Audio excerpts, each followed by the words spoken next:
What's going on, guys? I am SimpleSimon and it is time for another toy unboxing. I have so many toys I need to get through, it's ridiculous. This is my Star Wars pile and this is just Star Wars. I got all sorts of figures from other lines that I got to get through as well. So if you guys enjoy my toy content, make sure you subscribe because there's plenty to look forward to. But as I mentioned, that's my Star Wars pile. Today I'm going to be unboxing the figure that I've probably had sitting there the longest, which is this awesome Darth Vader figurine from the 40th anniversary Return of the Jedi. That's what it is, yeah? Yeah, this is an absolutely amazing figure. I've watched a lot of videos on other people unboxing it, and I had to get one for myself because, as some of you guys know, I am new to Black Series, and I really wanted to get a Darth Vader in my collection. I thought this was a great one to have. We'll take it out of its packaging, we'll have a look at it, we'll test out that articulation, check out that ab crunch, put it in some really crappy poses, and then at the end, I'll let you know what I thought of this figure. I am your father. Just a quick shout out to my some minions. Your support is greatly appreciated. Channel membership is now available. To find out more, hit the join button to find out about perks and exclusive videos and content. But always remember, your membership is not required. The best way to support the channel is by liking and commenting on all the videos. Let's do this. Alright, so I've got him out of the packaging there. Here's a bit of a close-up of him while he's still in the packaging. Very cool that you've got to assemble the helmet. Let me know, for those who've been collecting for longer than me, have they ever done a Vader like this before where he actually could take off his helmet? Because I've never seen it and I thought it was fantastic that you could actually do that. So that's really, really cool. I'll see if I can show you the accessories first. So there's his lightsaber there. I always struggle to get this thing to focus when I'm doing these, but there it is.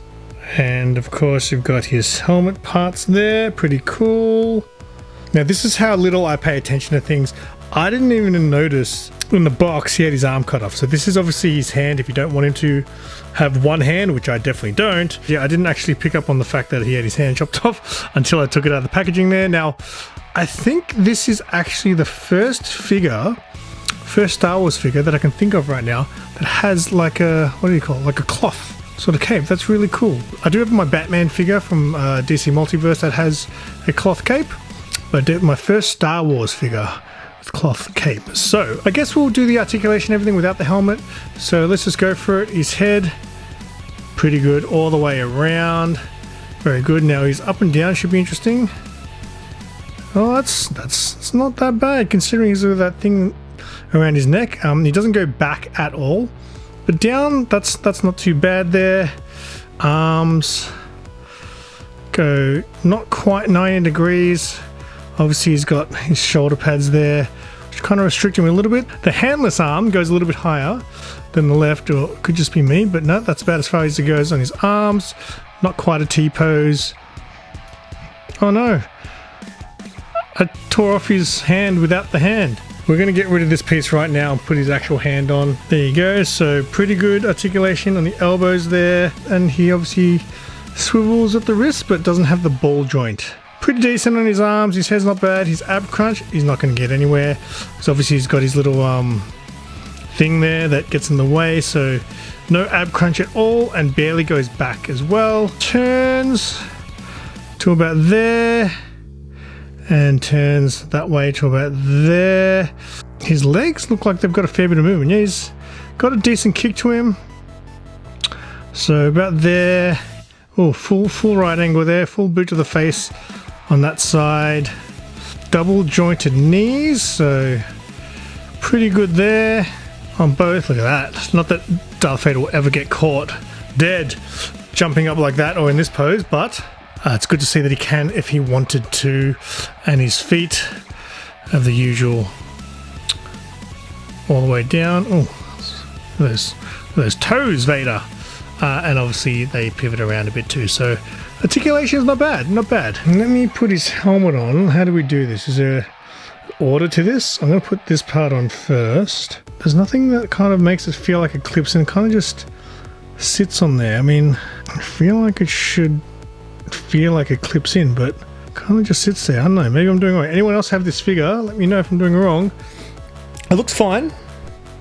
Like it absolutely looks fine just sitting there, but as you can see, it just falls right off. There's nothing that really holds it in place that I can tell anyway.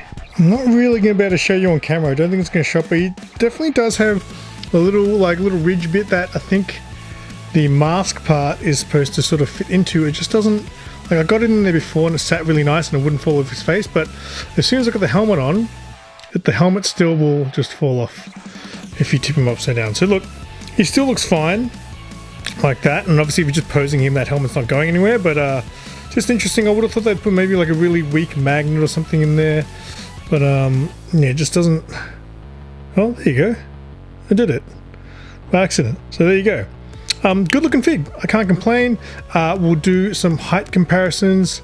Alright, so here he is with his son Luke and Cal Kestis. Now, Luke was a very short figure. I was actually surprised how short he was.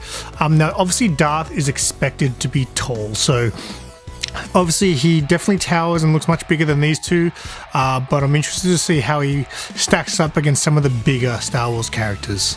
Here he is next to Cad Bane and Zeb. Definitely much taller than Cad Bane, but Zeb is actually bigger than Vader. But Zeb is obviously a beast, and obviously there he is trying to intimidate Vader. So that's pretty interesting to see. And here he is next to my Ned B droid. Now, Ned B is pretty big for a Black Series figure, but Vader with his helmet on is actually a little taller. I would say if I took his helmet off, he's probably just shorter than Ned B, but that's still pretty good. Again, Vader's obviously a big, menacing character, and he should have some size to him, so that's pretty good. We're stacking him up next to some characters from some other toy lines. This is Spider-Punk from Marvel Legends. Now, obviously, I always like to use him as an example because he is quite tall for a Marvel Legends figure, which is meant to be obviously based on 6 inches. With his spikes, he's actually just taller than Vader, it looks like. But obviously the top of his head is just a little bit shorter. This is my Angela figure, another figure from Marvel Legends, which I was super impressed with her height when I first got her. And I'm still super impressed because she's pretty much standing almost identical in size to Vader. She's obviously got long legs. Yeah, that's very impressive. On Angela's behalf, that is. My SH Figure Arts Thanos towers over him. Look at him, he's just like, I will crush you, Vader. Figure Arts figures are normally quite small from the normal characters, but obviously Thanos is a big character, so he looks huge next to Vader. For a Black Series figure, I think they've done a good job. He's just under 7 inches. So before I give you my honest opinion on this figure, I'll do some of my very, very basic poses with him.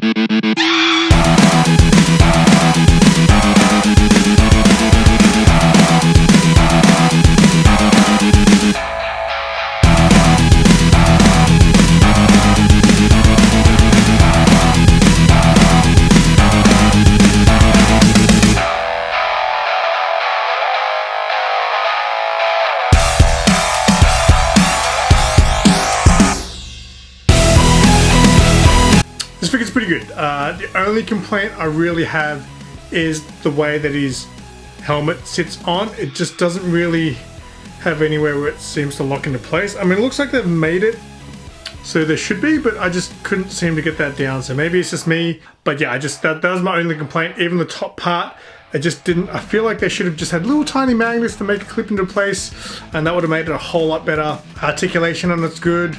Extra little accessories like the extra hand, and obviously the fact that the helmet comes off is very cool. The face details, you know, can't complain. I think that looks pretty good as well. Good to see that they based it on, it looks like anyway, the original actor. But yeah, it's good. I like the figure. I'm glad I got this. I really wanted it when I first saw it, and obviously it was cool to be able to recreate a shitty version of the Return of the Jedi scene. Let me know in the comments, guys. Are you a Return of the Jedi guy or an Empire guy? Let us know in the comments which movie you prefer. I'm definitely a Return of the Jedi guy.